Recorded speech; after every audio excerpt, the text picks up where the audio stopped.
The items on the agenda? No. No. No? Heather? No, sorry. Anybody else? Okay, thank you. No conflicts. Our next item is the approval of the minutes from February 1st, 2023. I've got a comment on the minutes. Okay. It didn't state that I was in attendance, so I'd like to acknowledge that I was in attendance. Are you not down under staff and I couldn't see my name anywhere, Judy, so. Wow. I see all the letters for your name, but they're just not in the right places. You were really tired that day. Maybe that's why, 'cause Yeah. I figured you were, no, I'm joking. And then, one other thing in the minutes, I know there was some discussion about the, what do you call it, the home occupancy? Yes. And, I know. Home occupation? Home occupation, oh, yeah, that's right. Big difference, that's why. That is a big I keep saying difference. it wrong too. That is a big difference, thank you, Dan. I made one suggestion because of all the discussion, and it seemed that there was some confusion about the site itself, and I just had a little discussion about the committee going and visiting the site personally, and that wasn't in there at all. I remember that, Well, I don't do them as, I can put it in, okay. you don't have to have everything that's said in the Okay, well, since it's brought up, if we can add. But I would like to be acknowledged to being in attendance. She already corrected it. Thank you. Thank you, Heather. I wanted to say something too. I don't know if it necessarily needs to be adjusted in, the minutes accordingly, but just wanted to clarify, because I think one sentence could be read as directed at someone, and it wasn't, and that was in regards to the Connex boxes being brought up at the city council meeting. And the sentence is just that, it just says that made her question some things in regards to the city manager, and Dan was not here for that conversation, so if he read that, I didn't want him to think that that was how it actually happened. It was that I said that because I'm new at this, that I didn't know if Larry and the city manager had some sort of authority, and that's why I went looking at the city code, if they had authority to override what city, planning and zoning had discussed. And so I was just saying that then I went to the code to see, and that's when I came across this whole thing about city manager shall not have authority over, and that's why I brought it up. I just wanted to clarify, since there had been some confusion before, thinking that I was targeting Dan, that since it was written that way and he was not here present for that part of the meeting, I just wanted to clarify it. she questioned some things in regards to the planning and zoning chair and city manager and what authority they have over. Well, and let's also, you can go ahead and take care of that one, but I also want to make it clear that it wasn't Dan that overrode anything. It was Dan that asked planning and zoning chair, what should he do? And it was actually me that overrode that, if that's the word you want to use, but made that decision. Yeah. Just when I was reading through, I was like, oh gosh, if Dan reads that sentence, he's gonna, yeah, so I just I wish I had enough time to go through the fine-tooth comb on the minutes, and I feel like I've derelicted my duty for not, but I have not. So no, I hadn't read it, and I hadn't taken umbrage to that, so no worries. No harm, no foul. And then I did put in there that, David Burton said that maybe it's not for the commission to do an on-site visit. That's great, thank you. Any other changes to the minutes? None that I have. I'd entertain a motion then. Entertain a motion to approve the minutes from February 1st, 2023, with the appropriate changes being made. Do I have a second? I'll second. Thank you. All in favor? Aye. Aye. Thank you.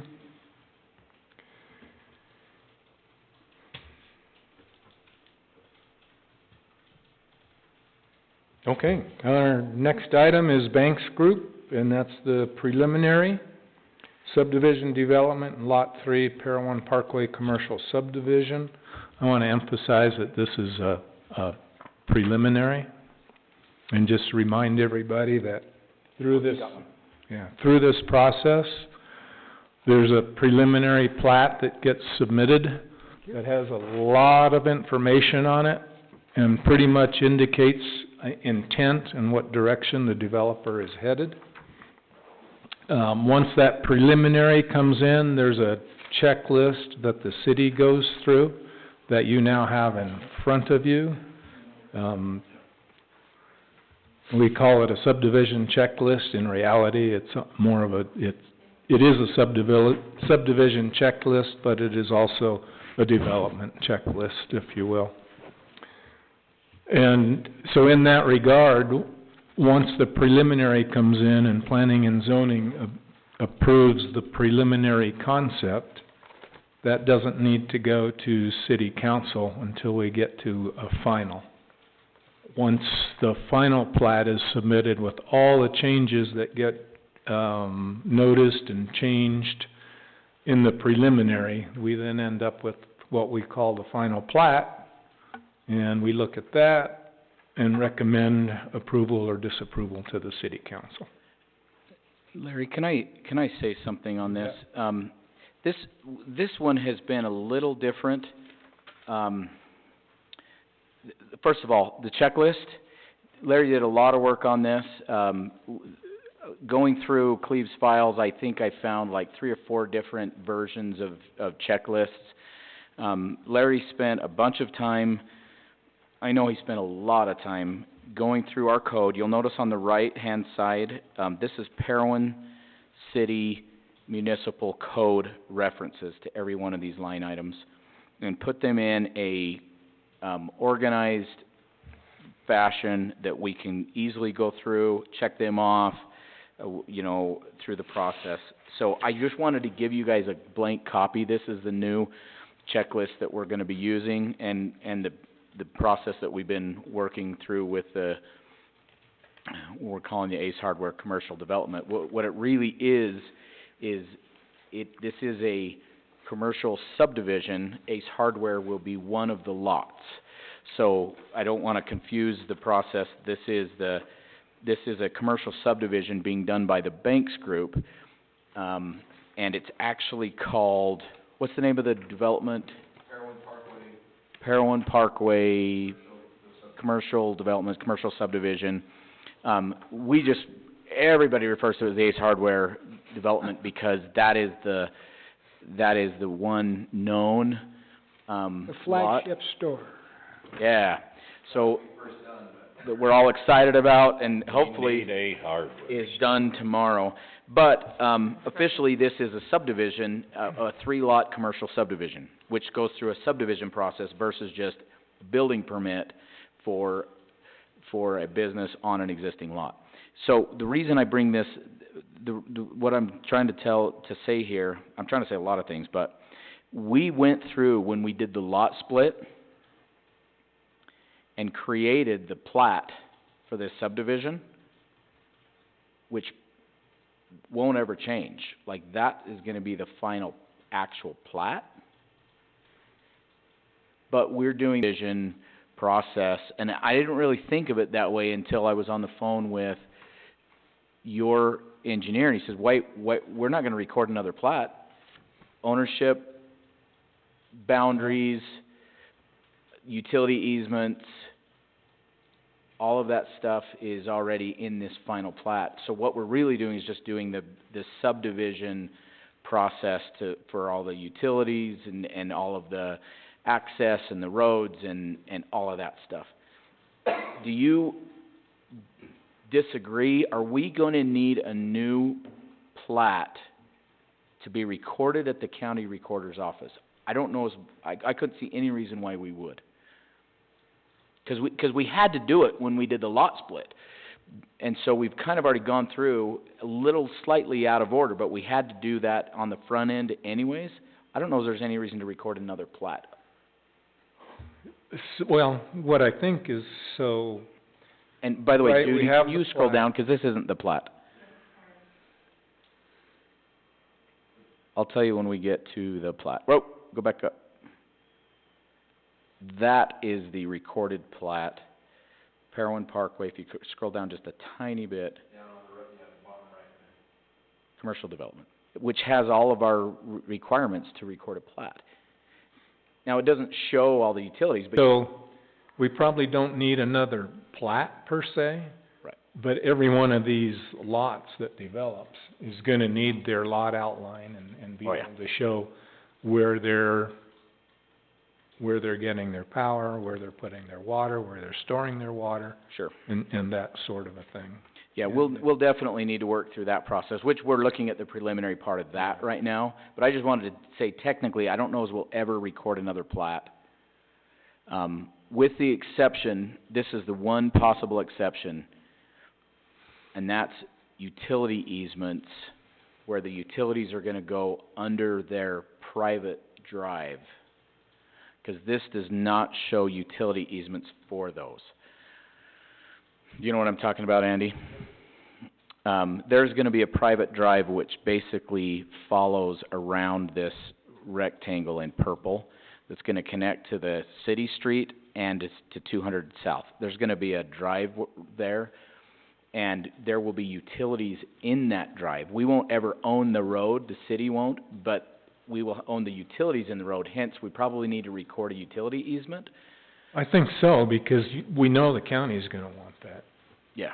The county is where we go as a matter of record to figure out where those things are.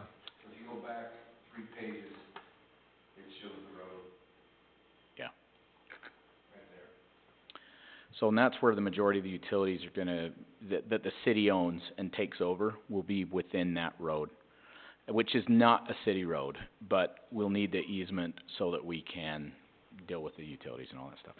Anyways, so I didn't wanna to make too much of a point about that, other than this is a preliminary subdivision approval, and we'll have the final approval, but we may never actually record a new plat.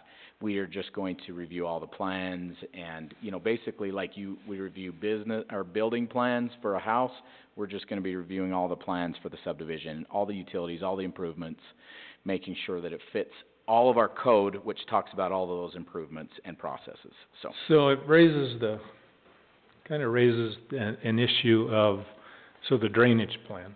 So Yeah. a subdivision has a drainage plan. It's not gonna be each individual building in the subdivision has a drainage plan. It's gonna be a master drainage plan for that development. Right. So how are we gonna deal with that? So that is definitely, the probably biggest, I'm not gonna call it a challenge, I'm gonna call it the biggest, bottleneck in the process, is the drainage part of this whole thing. And, we have told the developer that they're gonna have to have a drainage plan for all of their property for a 25-year event, which is what our code says, and how they're gonna deal with the water that comes onto their property, how they're gonna deal with the water that goes off the property. And since we're on that subject, I'll tell you what we've done. The city actually doesn't have a master plan for this section of the city. Molly went to bat for us and got UDOT to give us a 50-50 grant on updating our drainage plan for 200 South and surrounding areas of 200 South, and on east of 300 East. We would require the developer to, and we still are, show us how their hard surface and how they're gonna deal with their own water in a 25-year event. But part of it, we would require them to study all the water coming onto their subdivision and leaving is part of it. And really, that's part of a bigger picture that they're not gonna be able to answer without the city's input. So what we said was, listen, come up with the drainage plan for your subdivision, and if you wanna participate with the city's drainage plan on 200 South financially, then we're not gonna make you do that, and we'll tie it all together as part of our final approval process. And so, it's kind of a win-win, it helps ease the burden a little bit, go out, we're not duplicating efforts. So, we just had to speak with, Bowen Collins, which is who we hired, and we're coming up with a way to deal with all the water. This subdivision, if you look at the firm map, which is the FEMA, floodplain map, this kind of area we're looking in dark that's surrounded by purple, it shows to have like 2 to 3 feet of water. This is like the collection place for all of 200 South, and basically all this property that goes up to the northeast. It all accumulates right here in this, what we're calling this knuckle of the freeway. So even though it's not their problem, it is their problem, because we don't want to have an Ace Hardware and a hotel or a gas station that's sitting in 3 feet of water. So it has to be solved, and I think we're coming up with some good ideas of how we're going to deal with it. We have to have UDOT has to be a part of that, because how you access UDOT, with their requirements for drainage, this is part of the city's plan. This happens to be the terminal point of the canal company, which runs along 200 South. This is like this big issue that needs to be solved, and so but we're making progress. It's going really well. But yes, that's going to have to be solved, even though we don't necessarily have the site map with these other properties. And I'll tell you what our engineer said about how they're going to have to design their buildings and so forth. So. Well, I like that proactive approach to solving that problem, because I think it's a bottleneck, if at best, for future growth, being able to get water under the freeway or out of that area wherever it ends up. I do think that's important, so that's awesome. So the short answer to that is that problem's being solved. Yeah, that problem is being solved. I don't think it would stop us from a preliminary approval, but it needs to be finished before final approval. And we all know that this has been the problem, and that's where we've been working on. We've been spending most of the time. Cool. What else? Anybody? Questions? Lucky you. Checklist where we've been handed here, does that stuff fall under planning and zoning, or is that the city engineer? We don't need to. Right, so They're not ours. Dan and I had that discussion about this. We are not necessarily the subject matter experts for reviewing plans and digging things out. We like to see that code is complied with, and the purpose of this checklist is for the city to be able to do that. Once it's all these requirements are in code, it is then an administrative process for the city manager at this point, in one of his additional duties, is to ensure that all these things are happening. Okay. So he can reach out to the city engineers and say, will you review this? Yeah. And he reaches out to Public Works and says, is this gonna work for you guys? And anybody else, UDOT, and if you look at the, where did that go? Just down sort of at the beginning of that list, down below the green line, there's 1, 2, 3, about the gray blocks going across. Mm-hmm. Those signatures, the intent there is that gets checked off by, the electrical guys, the fire chief, anybody else that we want to write in, Public Works, city engineer, UDOT, all that stuff. Okay, so the majority of these, they're not coming to us and saying. Right. Review this and, No, but that's the engineer. No, so the purpose of the, in my opinion, of the preliminary approval and then a final approval is so, it's twofold. One, the planning commission can be aware of the project, what's going on, and how it's proceeding. If there's concerns, they can be updated. The other part of this is that this is the first time that this sees the light of day for the public. One of the requirements in here, if you look at the second page, towards the bottom, number 38, page 2 of 5, says notification of adjacent property owners within 500 feet of the boundary of the proposed subdivision shall be mailed a written notice. So this is a chance for all of the surrounding affected, potentially, property owners to say, they can come, they can see this, and hear what's going on, hear what's being presented to planning and zoning. They can, it's not necessarily a public hearing, but I would suggest that if there's concerns, because the very next checklist item says agreements with adjacent property owners to the proposed subdivision. So let's say we have a property owner that's like, I have a major problem with this is gonna foul up my plans. That's something the planning commission is gonna wanna understand and hear. And if there's a reasonable concern, the planning commission would say, listen, we need to get this thing resolved, or else don't worry about it. That's just public clamor, which we don't really need to listen to. But let's say it is a technical functional problem, would say, yeah, we need to have make sure there's an agreement so that this thing can move forward without just turning into litigation and the city gets into that. So that's kind of the process that it also is like, this is a transparent to the public, specifically the affected nearby property owners. And since we're talking about that, I have had several people reach out that Andy has noticed, because they've complied with this and noticed to the surrounding property owners. I've talked to two and resolved their concerns to the point where they're not here tonight, and they were like, go, go, go, we're excited to see this move forward. The fact that there is nobody else here is a good sign, at least with concerns, right? I mean, I wish there were more people here just interested in it, but that's part of the process. So I can update you with where we're at on the checklist, some of the areas that we're working on that we're gonna have to be resolved before final, if you want. Well, But we're working through them, so what? some of those would be great. I was looking, so we had a discussion about street lighting location and specs. Is that figured out? So we're gonna have a meeting, waiting for Kelly to get back. Kelly is in the Dominican Republic. The first time the guy flies on an airplane and he goes to the DR, I don't understand, no. But that's where he's at. So when he gets back, we had a meeting with our engineers, their engineers, our public works. We didn't have UDOT on the phone, and I felt bad for that, but we've had a lot of conversations with UDOT since. We're gonna have a follow-up meeting where we're gonna kind of talk and tweak some of those things like streetlights and so forth, probably next week.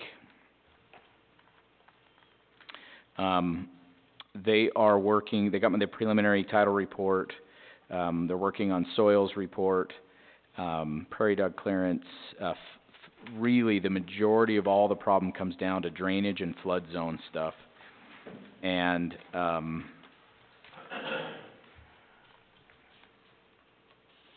our engineer had sent a letter with 11 items on it, and a lot of them have to do with the flood stuff. UDOT is really putting Andy through his paces. They did their traffic study, which they had to do for UDOT's perspective. The results of the traffic study, they need to adjust some of the drawings and the plans a little bit. They need to propose exactly, in showing cross-sections of the street, how they're gonna deal with the signage of traffic flow, because they will not be able to have a left in on the west access. They have to show how they're going to control that and get UDOT's buy-off on that. They also have to do a bunch of stuff for UDOT in order to get the permitting done. That's gonna be something we need before final. So, it occurs to me that one of the things that we could do here that would, not necessarily at this meeting, because I don't think we need it to make, to proceed, so to speak, with the preliminary. But at some point, just an executed or a document in process that's basically this checklist. Yep. That has the sign-off signatures and dates that say, this one's done, this one's done, this one's not applicable. And that way, if there's any questions about certain things on here, we can kind of take a look at it and go, yeah, we're good with that, or we need to talk about that. So was it when you kind of drew up this checklist, was that kind of the intent, that as we came into this meeting, you would have that with all of that kind of filled out, and then we could react with any questions from the commission. So I'm just thinking of process here, and no, that wasn't necessarily my intent. The intent of this checklist really was for the city to be able to work through the process. Mhm. And, Which is what we've been doing, I just, yeah, I agree. No issue with any of that. But as we sit here and, I just think if there's a bunch of things that are already signed off, Yep. it's easy to ask questions about what decision was made here, or how did that end up? And if something's not applicable, then it's not applicable. But I think there's, there might be some things on here that we wanna look at and go, yeah, we know it was addressed, or Sure. how it was addressed. I would be really happy, 'cause I have my draft version, and it's, with my writing, it's really rough. I'd be happy to go through and create a cleaned version and just send it out so you guys have reference. Okay. If you'd like to see that. Because I think, going through this, I look at it and think, what are we gonna do with this? So, if these things are being done, we know they're being done, but we get something on here, there's one in here, just as an example, is it in the proper zone? I mean, that's a pretty easy thing, but Yep. we don't wanna make a recommendation if we haven't talked about that, or we don't know that it's been checked off. Well, and in other scenarios, this is gonna be the first time that planning commission is going to be exposed to this information, is gonna be on the preliminary, and with the checklist of where we're at so far. This one, we've been talking about it quite a lot. We ran through the preliminary plat, and that went through. We talked about the water, and so I think right now, the planning commission is pretty aware of this property, but in some cases, this is gonna be the first time you ever see it.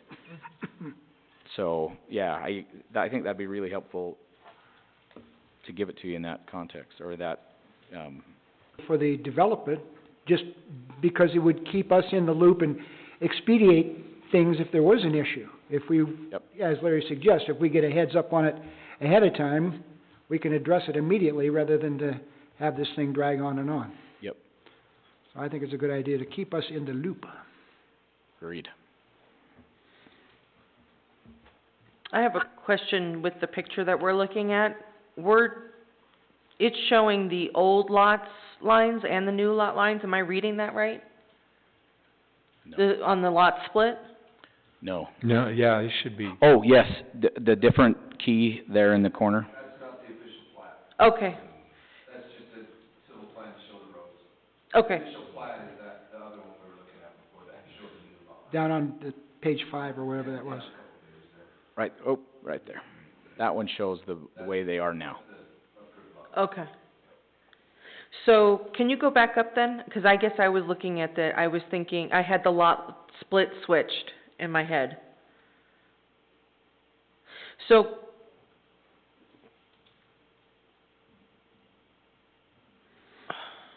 So let me just refresh your memory on the lot split. The different lines that you see on the bottom left, that was a line adjustment. Right. The lot split was actually, there was two lots. There It was was that an small island. keyhole lot, and then there was this large one up above.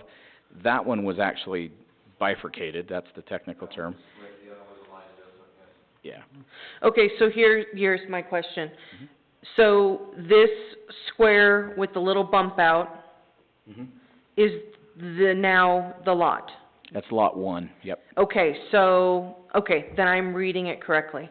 I just want to make sure that it wasn't reversed and that another entrance was gonna have to be made, 'cause then that's just a waste of concrete, Right. So anyway, okay, so I just want to make sure I was reading it right. Yeah, that's a little misleading, this part. And see, these plans are even draft plans. These plans, they've even made changes to these fence. I just wanted you to have things to look at. And so, the plat, a couple down, that's official. These plans will go through several iterations, from conceptual to preliminary to final, as we make adjustments and make recommendations, and that's pretty normal. But this is officially the lot, or the subdivision with lots 1, 2, and 3. 3 is obviously where the Ace Hardware is going, and then you'll have a westerly access and an easterly access. The easterly one will be a city street. Everything else that you saw in that above image was just so you can see their private drives, which they maintain and they look at. Which just reminds me, and I don't want to forget, you ever drive around cities, Cedar City, and you're back inside a commercial subdivision where there's like shared private drives, and the potholes just about kill you, like by Home Depot, by the restaurants where Wingers used to be. Those are not city problems. The city actually has no ability to go in and fix those streets, no jurisdiction. And it's not something we want to deal with like right now tonight or something like that, but I wonder if we ought to not consider a way when we do a development agreement that we see their plan, because essentially you're going to have potentially 3 different property owners in the future, which are going to share responsibility for maintenance of that road.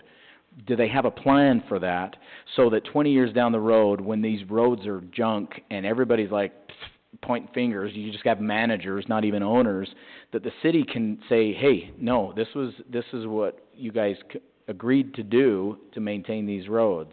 You know, in a subdivision that's like a PUD, where they're privately owned roads, it would be the homeowners association that's collecting fees, and you would insist that that be the case. Commercial developments, I think sometimes cities don't really think that through, and you end up with problems on these private drives, and they just get worse and worse, and everybody's just pointing fingers at each other. So anyway, just something for food for thought as we consider things like this in the future. So That's an excellent point. I hadn't thought about that 10 minutes ago, when you said that the city is not responsible for the roads. Right off the bat, there's snow clearing, there's maintenance of all kinds. yeah, But a good point, in that shopping center, you could bury a body in some of those holes. yeah, I think I lost a tooth the other day going to Ace Hardware. To Home Depot. Yeah, it's incredible. I mean, that roundabout is absolutely incredible, and you cannot avoid them. Yeah, and that is not Cedar City's responsibility. No, I get that. That's what I'm saying. So whose is it? Right. It's going to be ultimately that development. And is there any financial mechanism designed? Are the owners of that subdivision paying in to the commercial equivalent of a homeowners association, which then does that maintenance? Mm-hmm. Because it's the citizens of the city that live with it. And I'm sure they can probably complain to the city, and the city's like, Yeah, right. what are we supposed to do about it? Right. You know? Right. No harm, no foul in the city. Yeah. And I'm not saying that but one of the solutions is you say, well, we'd like to have these be city streets. You build them width and everything up to our standard, and then you dedicate them to the city. And then it is the city's, then it's very clear whose responsibility it is. And we haven't really talked about that. I think we're fine with them being private drives. In fact, I don't think Kelly even really wants to have those responsibility, but I think it needs to be thought about. We've talked about the other property. Yeah. And so maybe that's all it is that we see what their plan is, and we say, okay, there is a plan for maintenance. Jake, you have any experience with that? Oh, but it all sounds good. So I also like that concept, and I think this commission has the authority to Require? add requirements. Would it be something kind of like an HOA kind of thing, where there's a pooled money to maintain that common ground? Well, I haven't thought about this a lot. I'm not sure that we would want to say how it's going to get done. I think what we would do is add some sort of a requirement that says that the developer needs to produce some sort of an agreement on how they're going to maintain the private At the standard that we would, parkway and our own streets. Yeah. You know, I mean, something. we have yeah. to live by a you know, Right, and then what I think is they would bring that to the city, and the city would look at it, and if it's pretty standard and it looks like it's an administrative decision, we would just press on and go, that's good. But if we got an agreement that was sorta, wow, the developer doesn't wanna do any of that, and they're not gonna do it, then it might need to come here, and we might have to look at it and say, well, that's a problem. And on a very, it's tangential, but it is related, it's almost the same conversation. You have common, landscaping that needs water. Well, what water, as we talk about street lighting on this private drive, you know, we want to make sure that's well lit, but we're not gonna put city-paid street lights down a private drive. We wanna make sure with their lighting plan that there's enough lighting for this to work. But then Jeremy really quickly says, okay, what meter or what light's coming off of? I need to see that on the plan. And so do they have just like, and this is something, by the way, that we're gonna talk about next week. And to Jeremy's point, I don't think you're even gonna need street lights after everything is built. Well, what happens if only the Ace Hardware built and it's 5 years until a gas station and a hotel go in, and now you have this really kind of dark and dangerous street, yet, so do you have it all tied into Ace Hardware, for the meter, for the power, and then, you know, how does that work with them? And of course, we're gonna have them bring us a plan that works, but this is another area when you talk about common area responsibility. Lighting on that street, maintenance of that street, also if they have any, landscaping, what water meters are we tying it to, and all that stuff. And if Judy scrolls down, we can see their utilities. Stop right there. This is all of the utilities in the ground, and we have talked about this, and had some really good meetings with them. We have some small maintenance things that we're gonna wanna tweak. Storm drain is gonna be updated. You can scroll on down, Judy. So you can see exactly how we're figuring laterals and meters, water, pressurized irrigation. So when you start talking about these common areas, this is a question that has to be answered to this nth degree, which we're not going to get into in this meeting, but we are administratively having these conversations with them. But when we talk about common areas, it's street maintenance, it's lighting, it's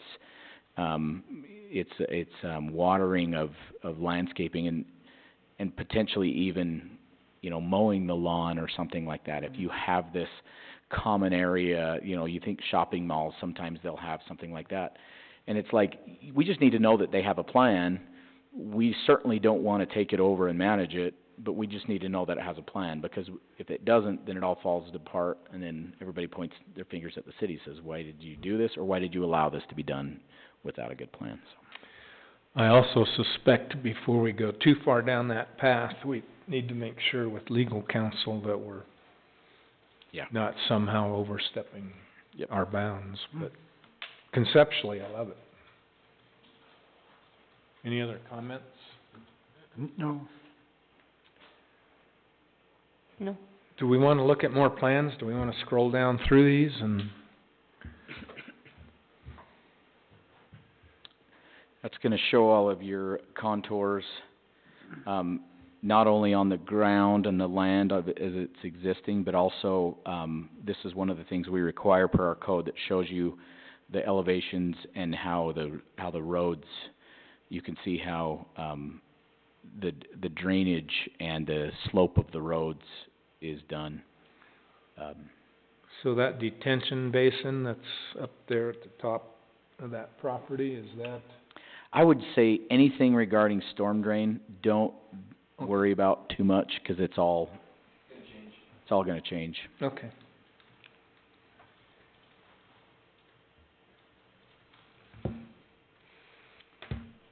But I'm feeling 10 times better about it than I did a month ago, after all the progress we've been making. So. Yeah.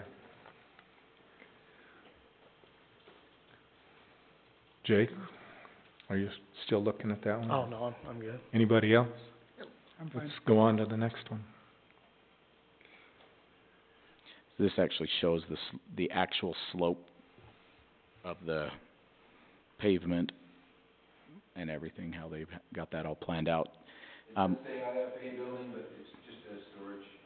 We can't be an official IFA without being a country store, that's not what we're doing. So we can carry IFA products, but not, we won't be an official IFA. While we're on that actual screen, one of the recommendations from our engineer was that they need to show not just grading of the roads, but they recommend the minimum finished floor elevation of each building should be a minimum of 1 foot above the highest anticipated base flood elevation. And, that's just common sense, but you'd be surprised at how often that gets forgotten, and you don't really... Sounds like there's some steps in our future. Maybe.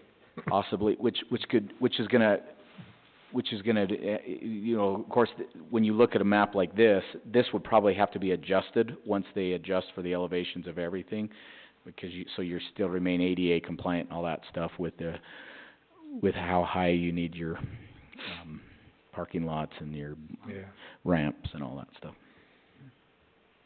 Next one.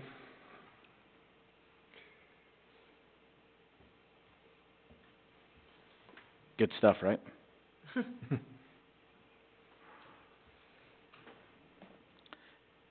And this, by the way, the big version of these plans is right down there, but a lot of these things are being modified a little bit. We're gonna have to move our city street lights that are alongside 200, and, we have a plan for that. And then the UDOT, will not be an acceleration. What is the date on that, Jim? Yeah, this shows an accel lane. No. It coming in and coming out on the on the west side, and that'll be modified already, so. All of the utilities are across the street and will have to be bored, under 200 south because of UDOT requirements, and so we're already talking locations and where the vaults are underneath and all that stuff. All the utilities will be underground.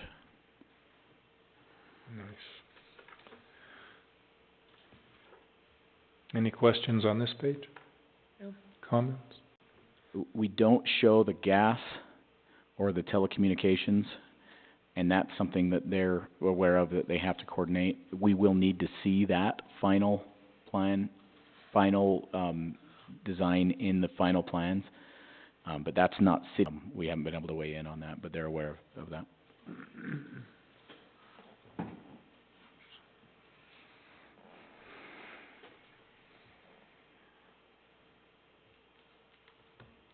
Questions on this? Next one.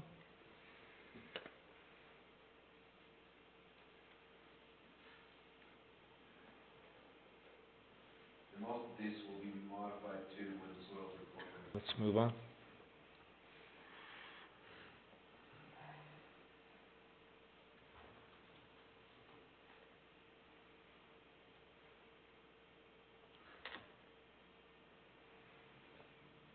All of this will be redone with the storm drain. Okay.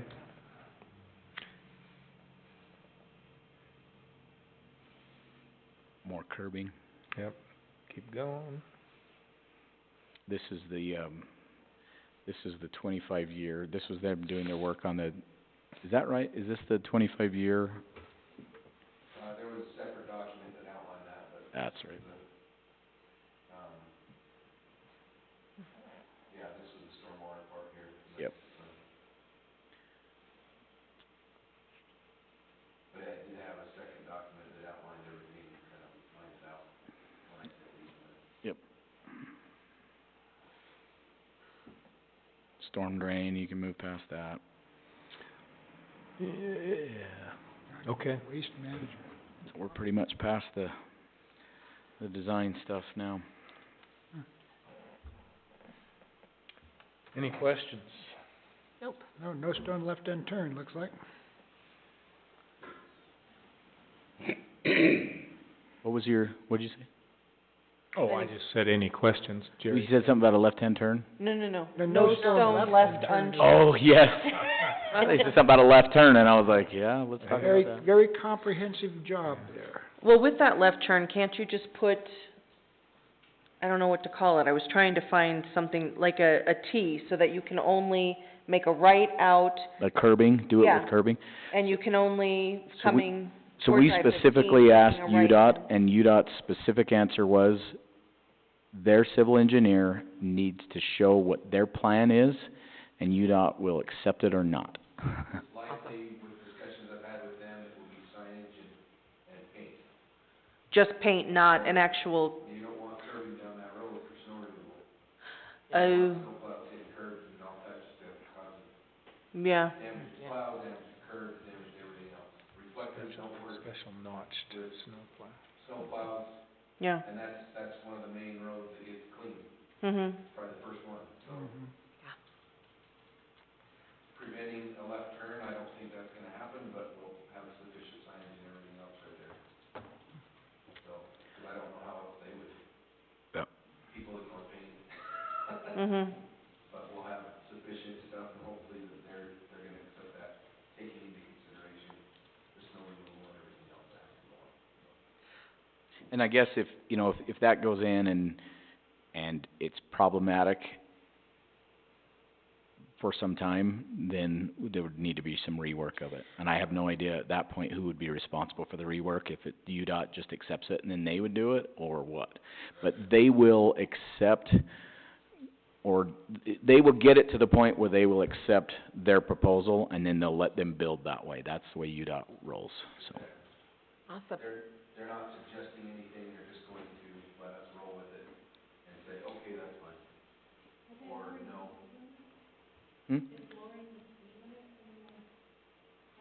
They haven't talked about speed limit at all, did they? I don't know, that traffic study was really long, and I haven't read through every word. But if they wanna do that, The main concern, preventing the left end right there is just build up toward the freeway entrance and freeway exit. That is the main concern for not allowing the left end at that west entrance. yeah, they said if you have a semi that, You have one or two semis sitting there, you're that's sitting waiting to, follow yeah. the intersection up there, you don't wanna do that. So, that's why they're not saying, they're saying no left turn right there. That's the biggest reason. I'm sure they're gonna come up with something else. Well, thank you very much for providing us with all this. Yeah. Well, at this point, I think, I would entertain some sort of a motion as to whether, to approve this preliminary information so that they can move forward and be confident that, you know, that we're gonna look favorably on the work they do for the final plat. Or not.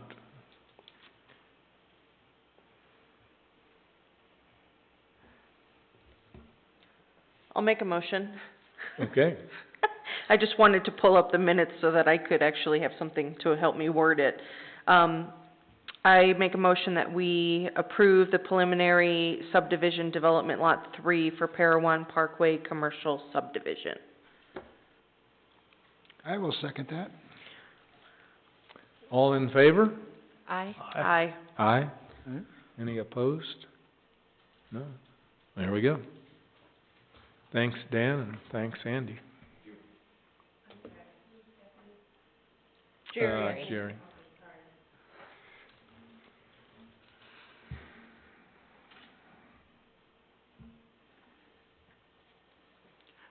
I'll do my best to keep you apprised of progress. Thank you. So I think while we're here, does anybody need more plans than what you have right now? I mean, being as these are preliminary, again, you've been emailed those. If you download the document, they'll expand on your screen and you can look at those. Yeah. And so I guess there'll probably be more forthcoming somewhere down the road, but if you need anything or have questions, just call me or call Dan And by the way, I do keep in regular contact with Larry, keep him in the loop on as this progresses, but if you ever have a question on one of these things, I have an open door policy. Just come stop by my office. I'll update you on where everything is at. Call me too. Yep. One more comment about the city subdivision project checklist. There's 2 items that came to my attention that are not on this, that I don't know if we need to add them or just be aware. But we don't have a block to check off whether a property is inside the historical preservation district. And that drives our processes. It's one of the first questions. So in theory, if it exists inside the historical preservation district, the developer really goes to see if they have any objections. Now, does that apply to the subdivision process? I know it does to building permits. Well, it depends how big of a piece you're subdividing, right? If it's... It never occurred to me. How big are the lots in the historic district? Is there a big? It's not guided by, it's not a separate zone, it's guided by the zoning. And so a good chunk of this, most of the historical district is actually zoned commercial or highway service, and some of it is our different Rs. Yeah. Well, and mostly they're smaller lots. Yep. There's not any really big ones, so on a big subdivision, that's not really problematic, but... And most of it is already developed, come to think of it. Yeah. As far as subdivisions go, you'd maybe have a minor lot that could be... Where it gets sticky is when somebody comes into the city and owns a lot somewhere, and they start talking about it, and questions start getting answered, and then a little bit farther down the road, it might get realized that, oh darn, that's in the Historic Preservation Committee, it changes things. So, anyway, that's not on there. The other thing that's not on that list is, off-street parking. I think that gets picked up in most of these processes, but again, some of the smaller places that want to develop, off-street parking can be a problem. Hey, one other thing about the checklist and how our code applies to it. If it is, like, any lot split is technically a subdivision, but our code says that less than 10, planning commission can decide to basically suspend a lot of these processes. You'll notice we're not gonna go through all of these things on somebody who's dividing their single lot. Technically, this lot it's only 3 lots, and it was 2 and we split it into 3, but I think it's pretty obvious that it's fairly complex enough that we're gonna wanna take it through the normal subdivision process on a commercial subdivision. Whereas if this was Joe, homeowner that has, residential that has 2 lots and he's gonna split it into 3, we would probably just skip most of this stuff and go straight to the minor lot subdivision process. Right. But technically, we could go through this process with any subdivision or lot split. Right, so item number, right below the green line, there's a place to check whether it's a less than 10 lots or not. Yep. So if we get that checked off, we know there might be an abbreviated process. That, by the way, the background on that's a state code, a piece of state code. So state code has they like to streamline processes. So if you're doing less than 10 lots, they call that a minor lot subdivision, and they specifically exempt some of the requirements and encourage municipalities to do the same. And some cities actually tell you it's less than 5 lots or less than 6 lots. They use different numbers around. Questions? Okay, we'll move on. Billboard ordinance draft code. So I got through this. I'm not as, when I say this, I mean another draft based on our last discussion. I'm gonna hand these out. I highlighted some of the, in yellow, most of the major changes or the major considerations. Nope. Oh, thank you. So just to clarify, this is, pre or post lawyer? Well, this is post-lawyer. Okay, So the date, the rough draft date has changed. So if you look at the date, that's the most Okay. recent one. The other one's dated January sometime, I think. So I went through and tried to incorporate the changes that we spoke of. And if you take a look at the yellow highlighted stuff, those are things that might merit some discussion or just kind of FYI. All the references to signs, to say billboard signs, because we have separate code for signs. So we have a sign ordinance, and billboards are just a different thing.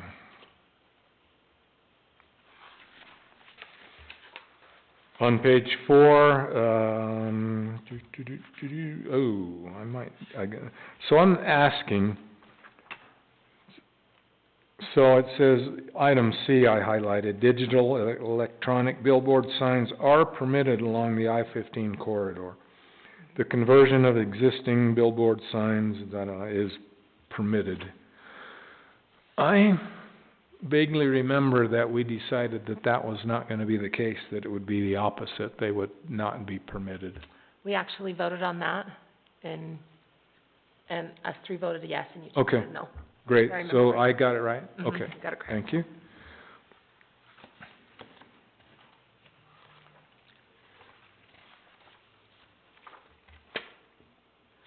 Larry, changeable message signs are not permitted, is that kind of ties into the digital electronic billboard, does it not? Right. You could Yeah. change a message on that, Yeah. Right. so is that redundant then, or how could you It needs to how be could you permitted. permit electric billboards, digital signs, but yet not allow them to change it? Well, If I remember right, wasn't he talking about one of those signs that had the things that flip? Oh, yeah, those so old. you- Oh, yeah, okay. if you can change the message on a sign, it means you're trying to read it as you're going down the Okay. freeway. So it says, we're open from 9 to 5, and then the next thing it Oh, I says, see. closed on Yeah. Saturdays, and Yep, you go, I what? remember that. And so that's the intent there. If we need to tweak it somehow, let's talk about it.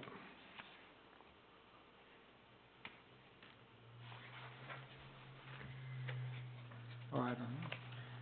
Well, unless there's a way we reword it so that future planning committees in the future aren't confused by that. Yeah, I'm confused by it, yeah. I'm not very good at English, so I don't know how to reword it very good. Are we so I missed that, Jake, are we? Unless we just added some more wordage to clarify it so that we all understand it, but so future Yeah. planning boards will know What the Well, then intent that's- was. what the intent was, Right. yeah. Are not permitted, digital electronic signs are. I don't know. Do we have to define changeable message then, or do we put it, Unless, you could just put like unless digital or something like that. Changeable message. Unless it's. so Unless digital. is it that you're You just trying make it- to Oh, I not see, permit okay. the rotating ones? yeah, 'cause well, then the word would be manual, Does. right, rather than digital, or, I mean, if we're talking about ones that actually flip, actually, have a physical function, whereas a digital would not. Yeah. Right, I mean, I don't know, So rotating, like the word, instead Yeah. of changing? Yeah. yeah, So you could just really put unless digital on the end of that, and I think yeah. that would solve it. Oh, All right, so. Yeah. Where are we going? Changeable message signs are not permitted, is what it says now. except digital. Unless digital, Or Unless unless. digital. yeah. Then should you put a time frame on that too? And in other words, if they change every I 10 think- seconds, or? Well- I think there's code, No, isn't I there? think there- Yeah, They- so let there was me, state code that we went over. let me back up and just kind of remind us where we were with this. So, legal looked at it and they said, why are we doing this? UDOT is really the manager of billboard signs. They have the Utah Outdoor Advertising Act and it's extensive. And so, they are also the enforcement for all of this. And they said, so why would we rewrite all of UDOT's code? So I took that back and I said, well, what have I done here? and what do I need to do to fix this? And I kinda went through it and looked at it, and I said, well, I don't think we have a lot in here that UDOT weighs in on, but at the end of this document, one of the recommendations from the lawyer I love it. was something along the lines of what it says, the very last sentence. Utah State Code shall prevail, except in instances where the Parowan City Code is more restrictive. Mm-hmm. Okay, yeah. Now, if we go backwards in this document and start looking, some of these things are actually regulated by UDOT. However, UDOT is quite a bit more lenient. So, some of the distances, some of the heights, for example, on page 4, item number 7, says embellishments are prohibited. Well, embellishments are, it's kinda hard to find a definition, but they can be like 5 foot higher than the sign, 5 foot lower than the sign, stick out the sides of the sign, and they can be flags, they can be other kinds of things. And I thought, well, I'm not sure how we would deal with that, but UDOT allows them. And I thought, well, a clean way for us to deal with those is no embellishments. Just say no. Right, and so, that's kinda where this stands right now, in my Great. opinion. So Larry, I have a question. Did this committee agree on the size? Yeah. On Yes. this Yep. number 5?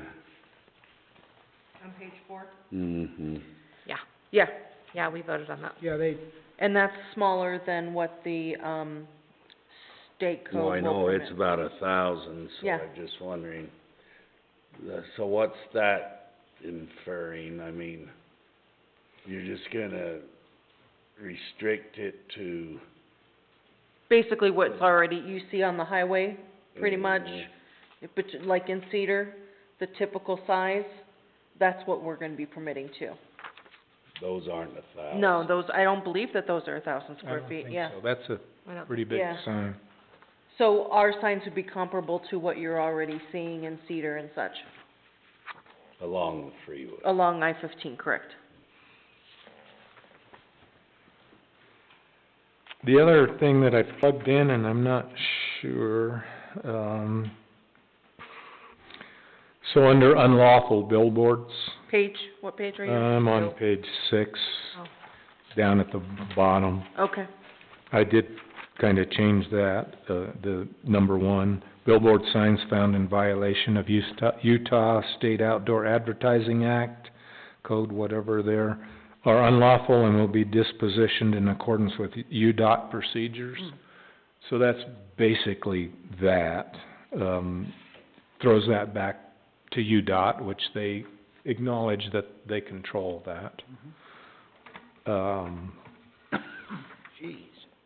And so in theory, UDOT would look at our code, or somebody would come in to get a permit for a code, get a permit for a sign, and, you know, we would look through this and go, okay, you know, here's, you know, city council would have to come up with a cost for the permit, and then administratively, city would manage the location and so on of the sign. Once they got a permit, then it would go to UDOT, and UDOT would kinda take over from there and make sure everything is put in accordance with state code.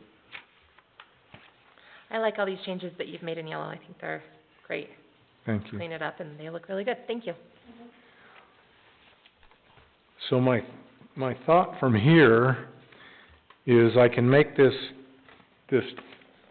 change that we just discussed about, unless digital, unless the billboard is digital, I think is probably what I'll say. And I need to add the word billboards there. Yeah, I missed one.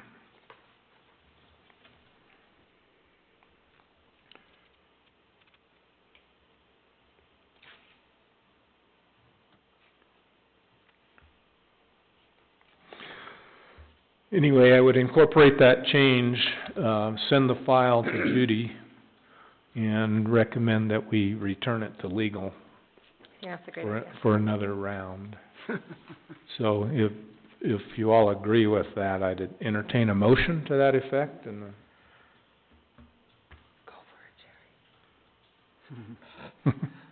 Okay, I would like to make a motion that we approve the rough draft dated 2/25/23 with the changes we discussed and move it towards legal for a final approval. I second that. all in favor? Aye. Aye. Thank you. So Judy, I'll get you that file later or first thing tomorrow.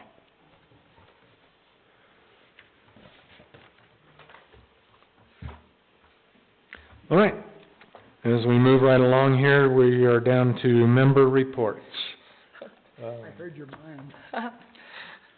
Jamie, do you have? I don't have anything to report. Nothing from Jerry. I don't have anything. Heather? I have nothing to report, but I do have a question. Okay. I was asked twice if there was a retirement community coming to our town. First I've heard of Okay, anything like that. then I know exactly where they came from and what it's from that, the meeting that we had with walking and, biking trails.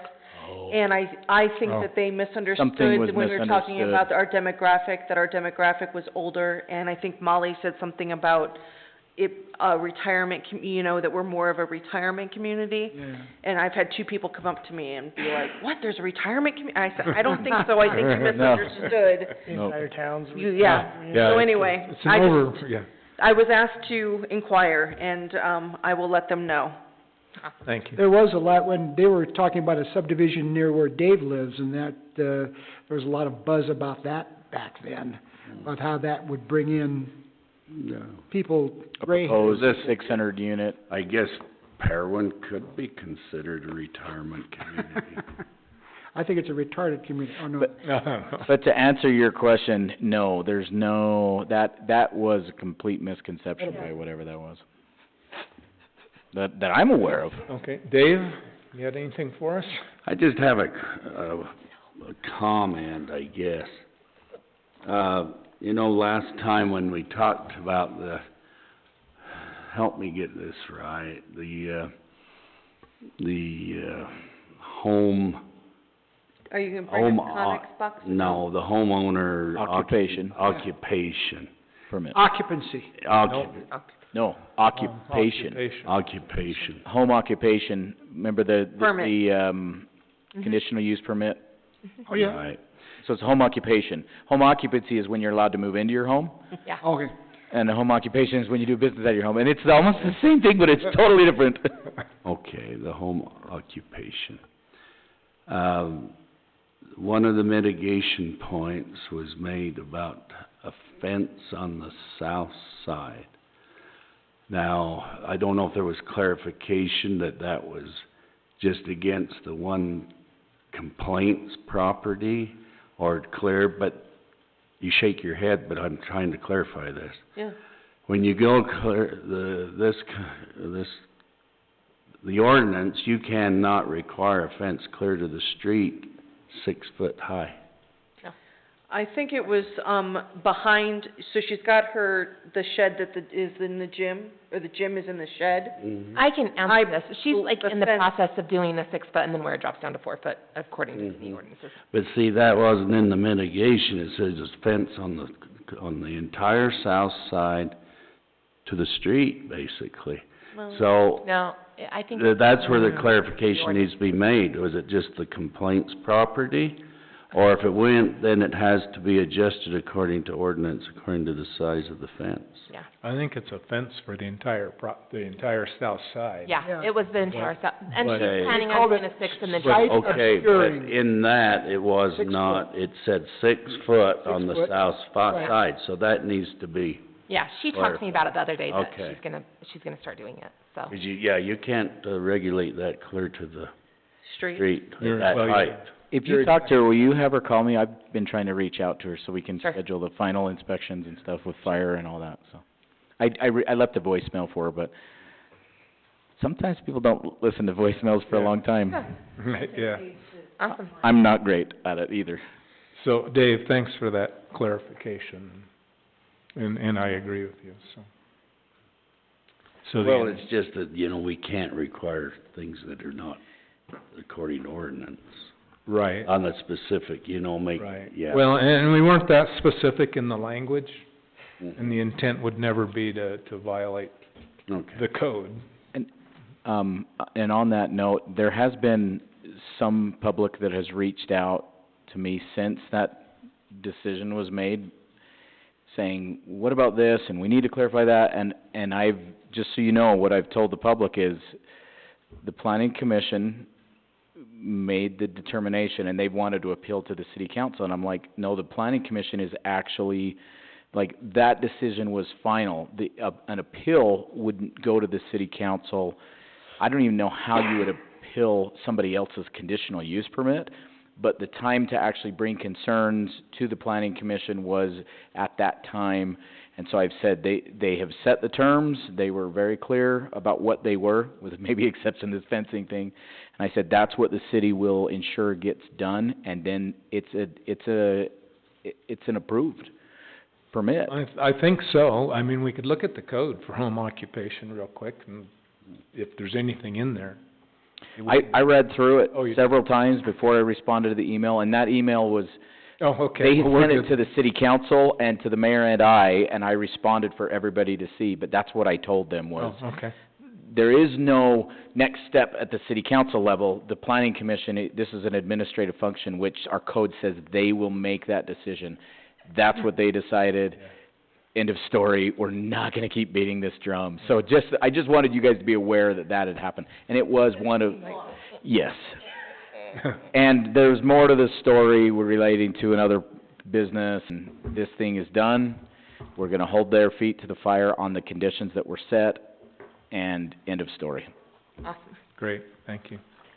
Point of information, Chairman. What is the height on a corner versus just on a regular street? Is there a difference? I don't think it's the Chairman. height, I think it's the setback.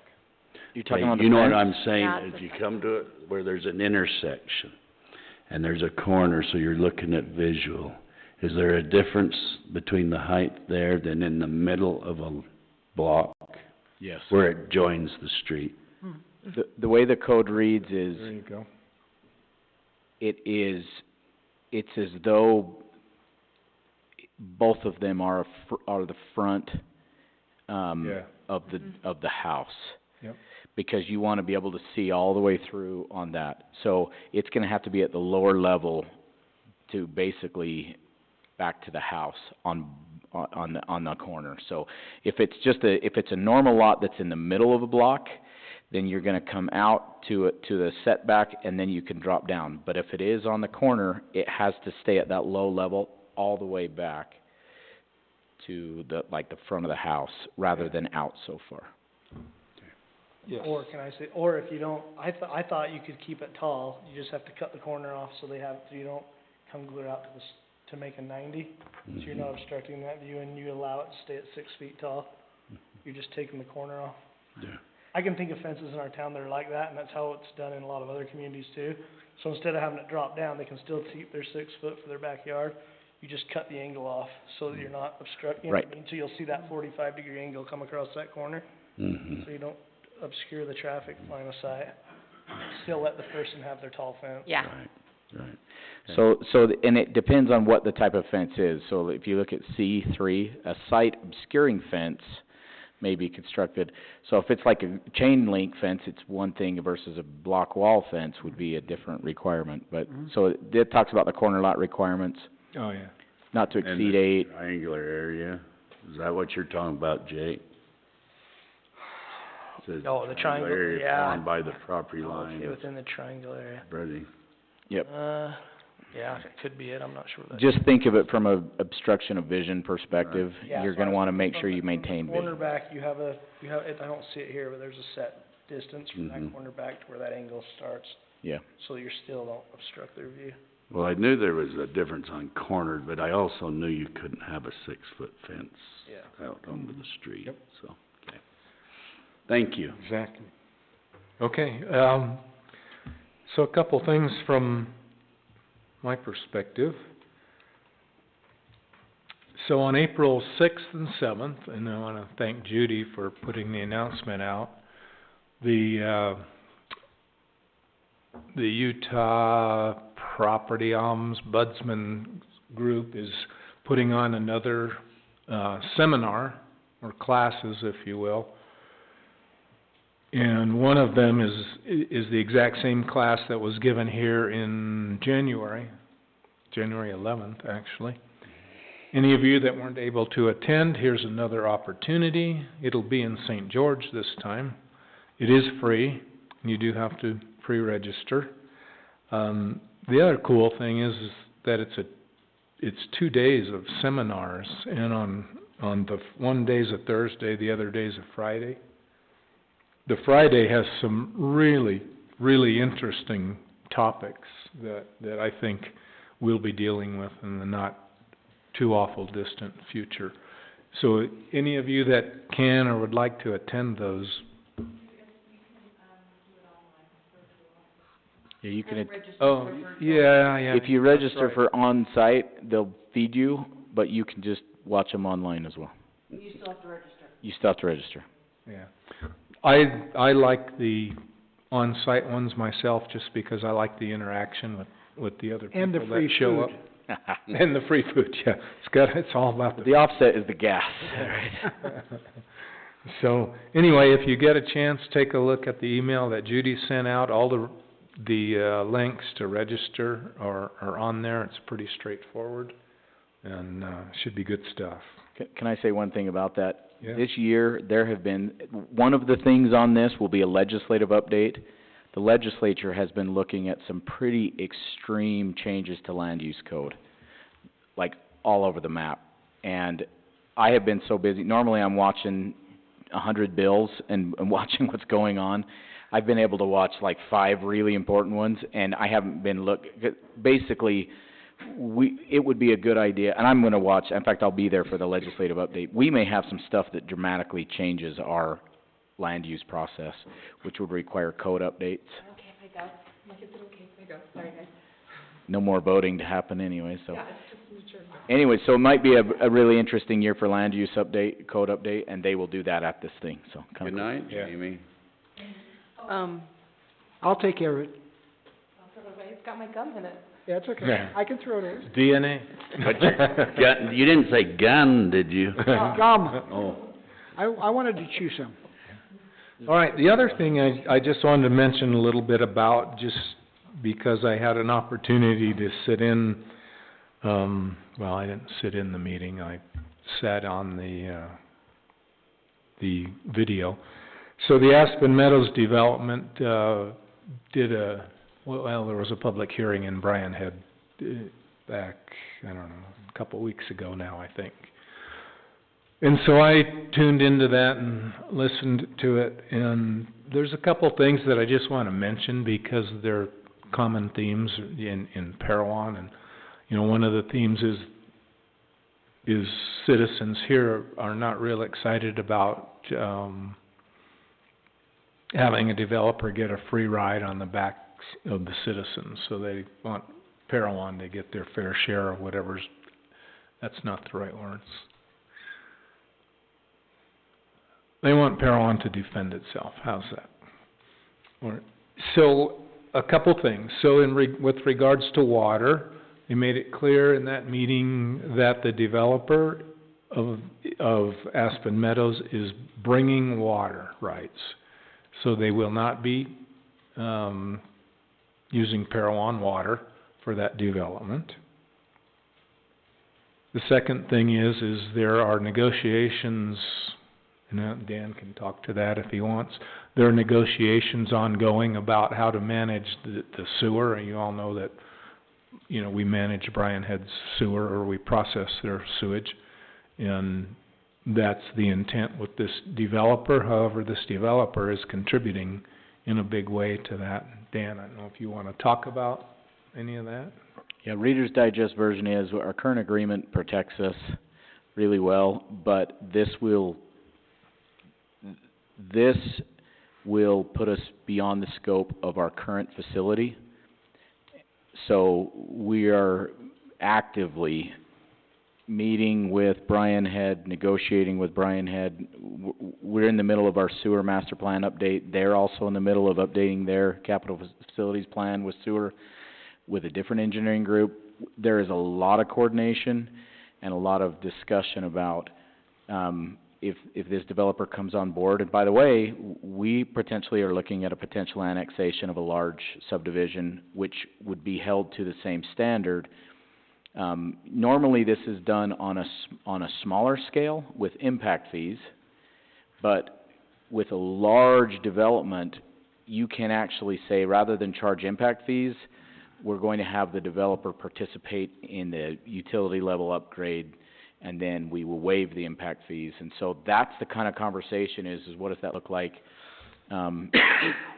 Parowan is not gonna get taken advantage of by this. I can swear to that fact. We're with win-win solutions that ultimately will save the city money and yet be proportionally fair to the developer. So that's what we're working on. Thanks, Dan.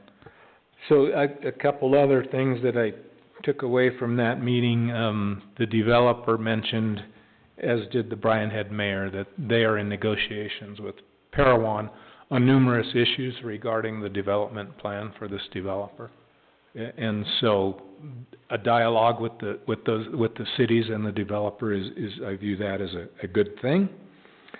One of the other issues is transportation up and down the hill, State Route 143, and I'm told that UDOT is working with the developer, talking with Parowan City and Brian Head, but they have a 10, 20, and a 30-year plan is how UDOT is approaching that. So we're not going to all of a sudden see, a 6-lane highway up the mountain.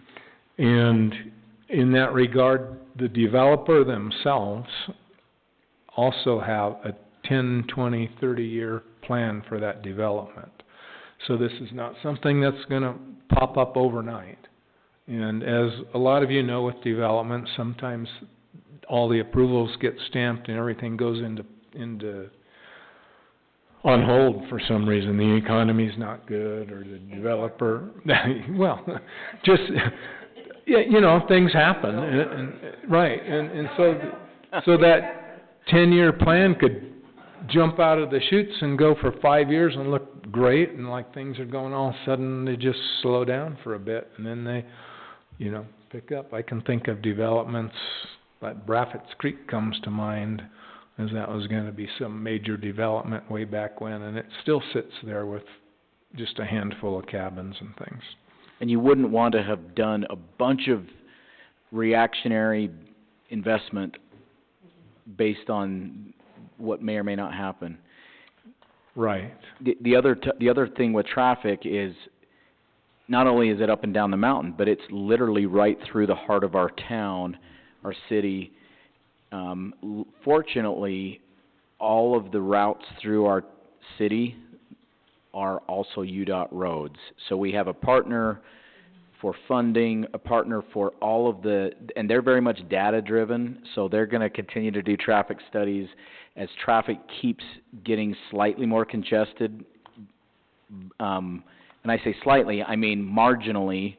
Year to year will become more congested as there's more things happening up on the mountain. Then working with UDOT, we'll make the necessary upgrades. We don't want to go and put in a big 2 lanes on going both directions and a center divider and stoplights through Parowan right now because of that potential subdivision. We wouldn't want that.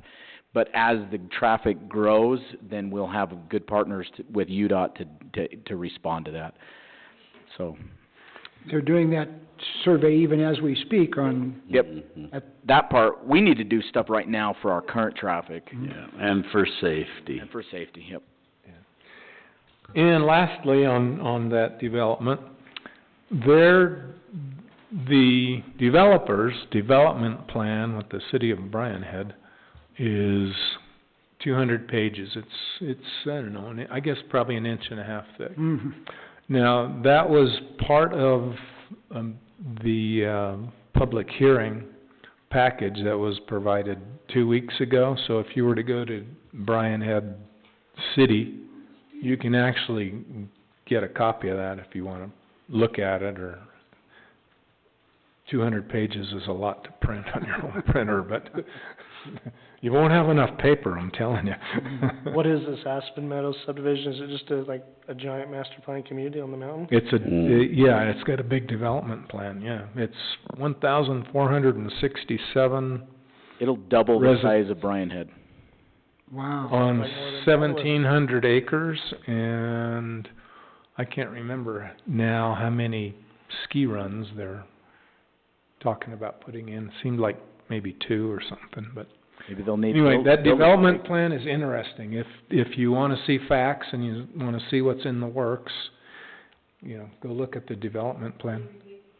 phase one, and what they put on is approximately 30 ski in, ski out home sites, starting at 300,000 and ranging to 700,000. How many home sites? 30. So it is an expansion of the resort as well. Yeah, Mm. okay. There we go. Average home size is the size of 1.2 acres. Wow, that's pretty big. Yeah, they're luxury homes. Phase 1 went public today at 5 o'clock. Oh, wow. There you go. Anyway, Dan, did you have anything for member? No, I've kept up with everything as I went. One clarification on the water. It is water in our basin. The good news is that they're requiring them to have actual water rights brought to the city, because there is a limited number of water rights. The danger would be if they just said, yeah, we'll just let you pay a fee. And that would be Bryan Head's problem, kind of, because it is all related. They could use more water, and it would put the city in a deficit situation. And since that's in our basin, and we have a groundwater management problem, so the fact that they're requiring them to bring actual water rights means they have to buy a water right from somebody else and use it, and it doesn't mean more water will be pumped than otherwise would be pumped. That's the one good thing to hear out of that. Dave, and I know you have concerns about the water up there, but did I miss anything as I said any of that? The one thing to note, that they can literally transfer water from the Parowan Valley up to Bryan Head because it's in the same basin.